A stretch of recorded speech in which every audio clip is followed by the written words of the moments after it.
Welcome to the Magic One, Stories of Our Forgotten Childhood Gifts, the series where we explore stories of spiritual and extrasensory experiences from childhood to adulthood. I'm your host, Anne Curtis, and today we're diving into another fascinating journey of rediscovery. Our guest today is Megan Standring. Megan lives in the beautiful Glasshouse Mountains in Queensland. Megan's story is about being born into chaos and finding harmony in nature. Megan, it's so wonderful to have you share your story with us. I know your land in the Glasshouse Mountains and the incredible feeling of being on this sacred and loved land. Would you like to talk a little bit about Crookneck Retreat, where you live with your family?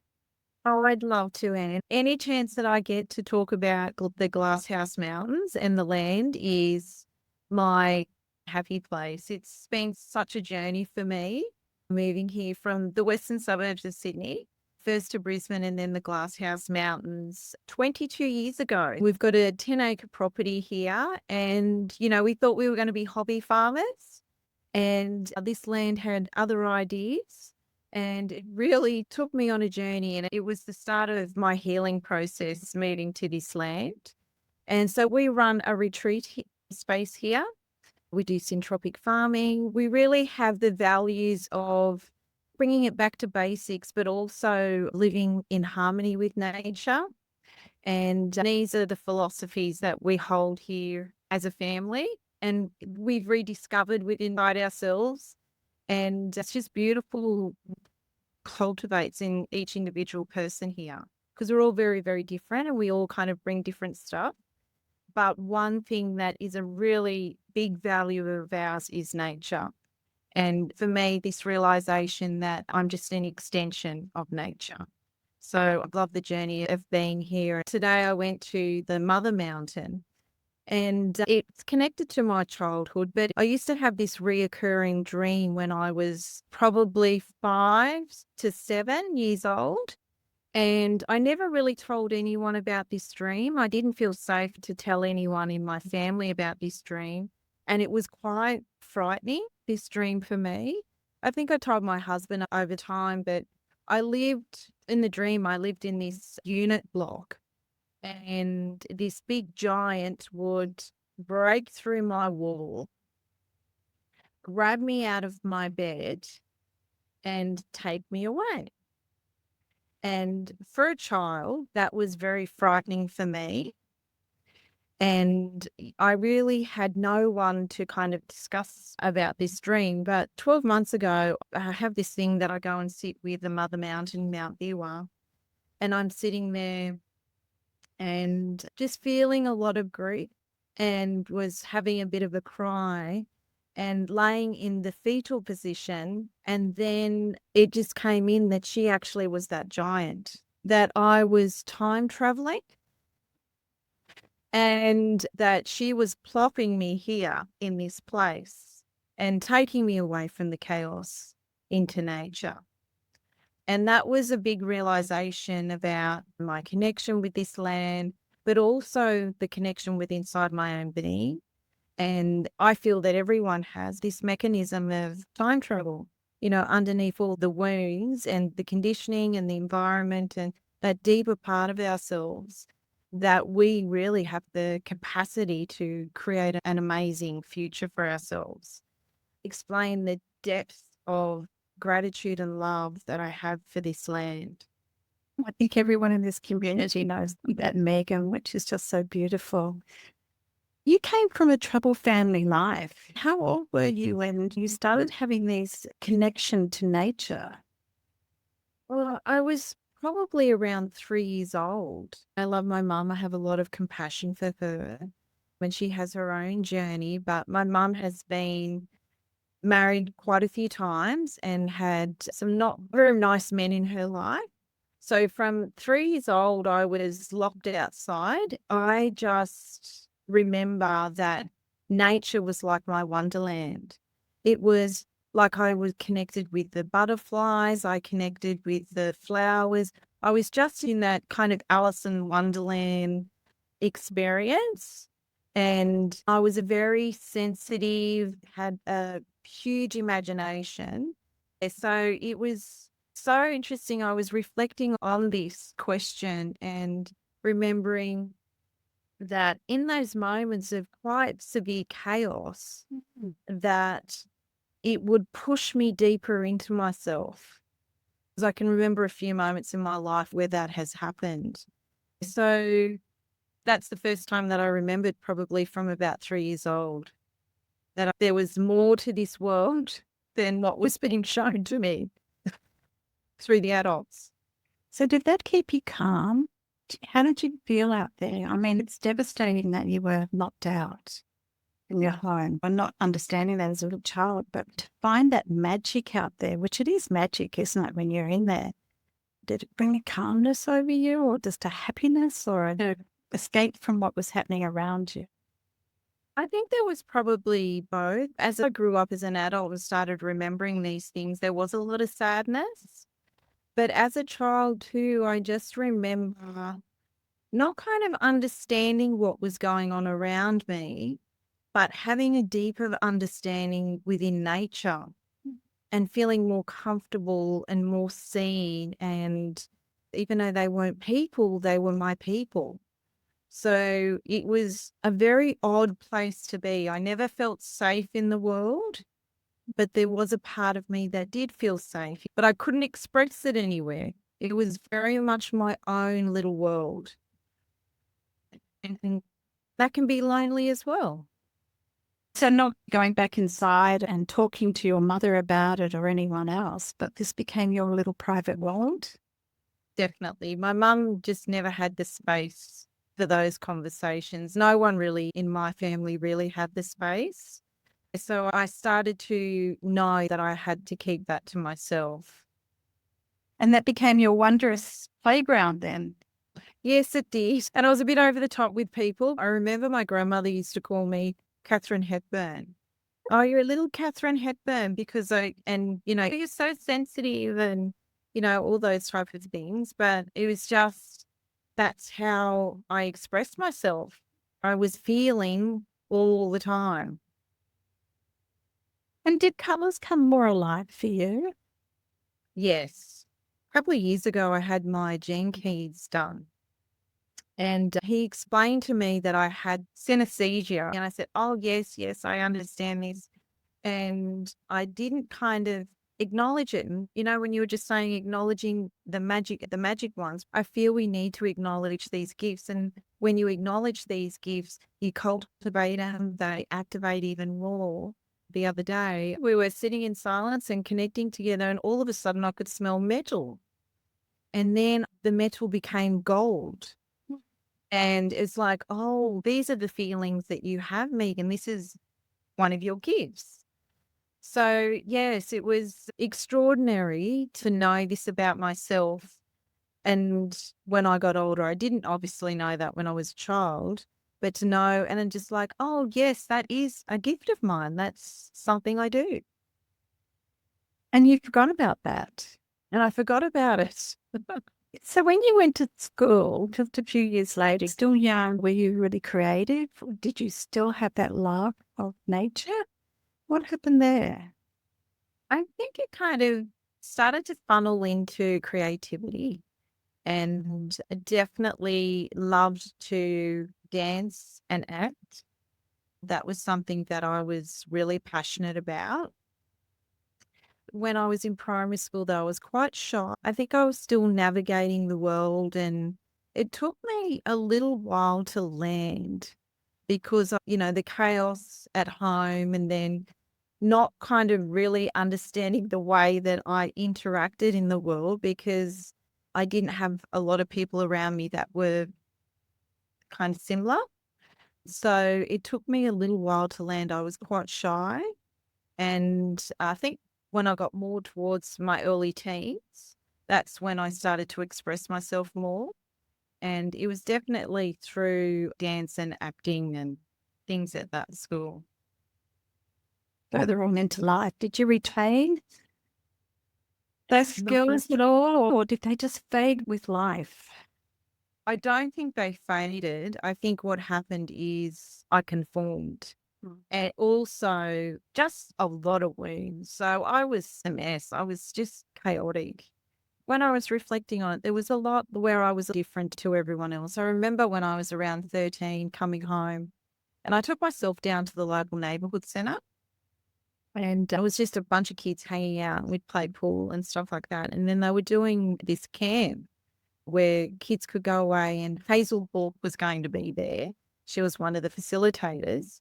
And I was 13 and I came home and I said, Mum, I want to go to this camp. And my mum looked at me and just went, why? Like she couldn't understand. She felt our life was normal, but internally I just knew there was something more for me. I was on that process of healing. So I knew at a very young age that, yeah, I was here for something else than just living this life. But in my 20s, I think that's when I really kind of lashed out and just being crazy, basically. So you lost sight of who you were truly in your innocence. Yeah, definitely. But it would pop in every once in a while. I'd be driving in the car with someone and I could see rocks crying. And I would say, and they're like, oh my gosh, who's this weirdo? And I would just shut it off straight away. So it was never gone. It was just like my blinkers were on. I was conforming. This is how you don't behave like this in the world. I was told that from a very young age. Nature draws you in. We can't turn it off. So it was always trying to draw me in, but I just wasn't ready to open the floodgates. I just wasn't ready for it. I think the process of having my first child, Jasmine, was the start of that really opening up for me and starting that healing and taking more responsibility for my life. And the more that I did that, the more the gifts, like underneath all the environmental things, was the true essence of myself. And that would come up and then the gifts would come up and that was magic. And now you kind of want more of that authenticity of yourself. It's a fascinating journey. It is. And can I say, as someone who also connects with rock, Yeah. it's a thing. It's not our imagination. It's quite Mm. extraordinary. It's part of nature, part of the earth, part of the universe. And we're not separated from anything. No. They've got so much to tell us. There's so much. It's amazing. It's absolutely amazing. So what do you think has been the biggest push for you to bring it all back, the memory of it? Is it being on this land now where you are? I definitely feel like that was the catalyst for the original realization of the Mount Biwa being the giant. And just so many coincidences, like the Indigenous, the ancient lawman here, his last name is Mackenzie. My maiden name is Mackenzie. My married name is Standring, how we are with the rocks. And like this stuff has never been made up out of my head. It's just something that the more that I connected with myself and the more that I connected with the land, like the true expression of myself came forward. So I think definitely this land has helped unveil that for me. And that's why I'm so passionate about this place and really standing up for these mountains. But it just feels right. Oh, I think you just headed the call. You knew where to come to. That I can just feel it's like every moment that you are there, things are going to reopen for you. Different senses. Do you get that sense for yourself? I think so. Or no, I know. And it's like I pull these people into my field through this conversation. It has awakened another little part of myself. And I think that's the human heart. And when we're kind of in those spaces or willing to go within those spaces, they are so magic. And so many people have said to me, oh, how do you connect to nature that way? And it's like, it's nothing, nothing new. We all can do it. Everyone can do it. It's just the willingness to get out of the way. We've created a silent circle for the community to come together with that intention just to sit and just to relax and just to be in a sacred area that we've created. And I know that's something that has been gifted to me that I can actually give to other people. And that's how we work together. though. Megan, why do you feel it's really important to share your story with others? Oh, I think when you told me about what you were doing and what a lot of people that I know are doing, it's this journey back home to ourselves. I think because I'm such a sensing organism, the world is quite intense at the moment and I'm feeling quite wobbly, and the wobbliness within inside myself, but also collectively as well. So I think it's important to have these spaces where these remembrances can be activated, and like no one can love us than us. So true. And Megan, you're absolutely right. And I think that's one of the reasons why I wanted to do this is I want people to remember. Just remember that in our innocence, there was magic all around us when we were children. And I'm really keen to know from you, if you were talking to parents or young people experiencing some of this now, what would your advice be to them? I can use an example because my son, I remember him, I was kind of just starting to wake up. My son was probably 5 and he started talking to me about consciousness. And I'm like, what? And I would see him outside playing out in nature and embodying archetypes, like just embodying archetypes all the time. And I encouraged it. I cultivated it. And also there'd be times where he just wanted to be in his own space because really yelling, oh my gosh, I can see you as a seven. But like for me, the advice would be cultivate being in nature, because and especially in these times, I mean, it's so different to when I was a kid. Like we have so many distractions. We were just talking the other day, Brett and I, where when someone rang you and you didn't know who was on the other end, our kids don't have that. They're completely wired all the time. So really encouraging them to be in nature, really cultivate the imagination, the creativity, and, the imaginary friends, and yeah, just that space of wonder and curiosity. And curiosity is such a big thing. And I really realized that through an experience I had off planet, that curiosity is such an amazing thing and something that really needs to be cultivated. It keeps us fluid in our body. We don't calcify when we're curious.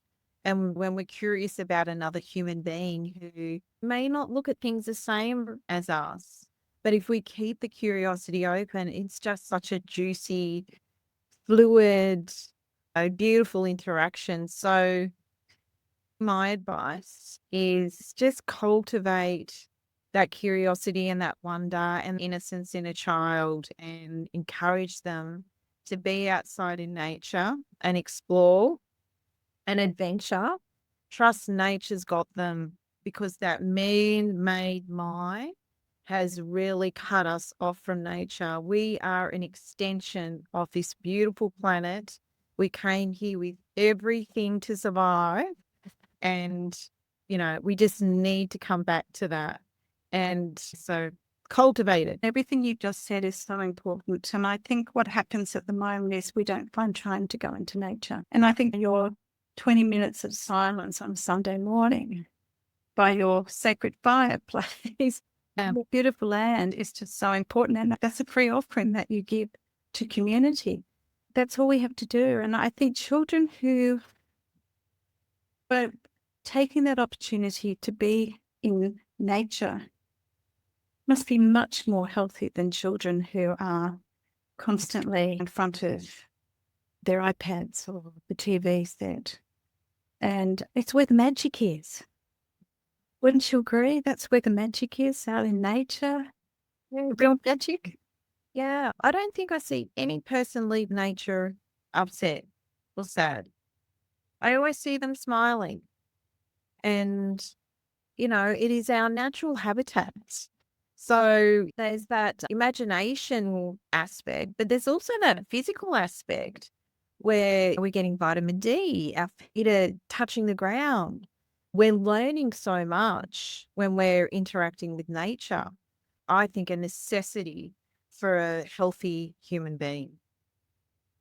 Turning up as a 54-year-old now, remembering those gifts and making them more in the forefront of who I am, I can take them and really kind of cultivate them. And I'm in a different space now and really play with them, like bring back that playfulness. And so I've just got a lot of gratitude. And I thank you to your beautiful heart for having this desire to bring people into their true nature. It's a beautiful thing.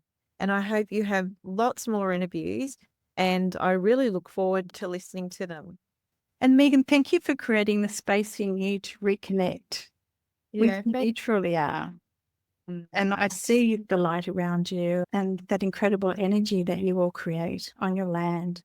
So thank you so much. It's an incredible journey. You've gone through a lot of struggles in life to come to here, and it's like doing a complete turnaround, isn't it? This is what I was like when I was this tiny little 3-year-old, discovering all of this, and here I am in my 50s rediscovering it all. Yeah. And getting to live it. Yes, it's a beautiful gift. A beautiful gift. And yeah, we need to really cultivate these children. We've let it a lot over the times, and we now know how important it is to cultivate this. So we're going to have some different human beings. We're going to have some different experiences in these future years coming. It is going to be extraordinary. So I'm really looking forward to it. We've got some extraordinary beings coming on the planet. Well, let's hope that in the future, fitting into society will be honoring and owning your real self, innocent, magical, imaginative child, and never losing that. I think that is such a great intention to have. And I think that's what we want in this world. And that's what we've all been coming back to. And I think that's a great intention. Thank you, Megan. It is inspiring to know that the abilities that we had as a child, even if they were forgotten or not acted on or front of mind all the time, can be rediscovered and integrated into our lives. All of our stories are really important. There's no one story that's not. And so until next time, remember the magic within you never truly fades. Thank you, Megan.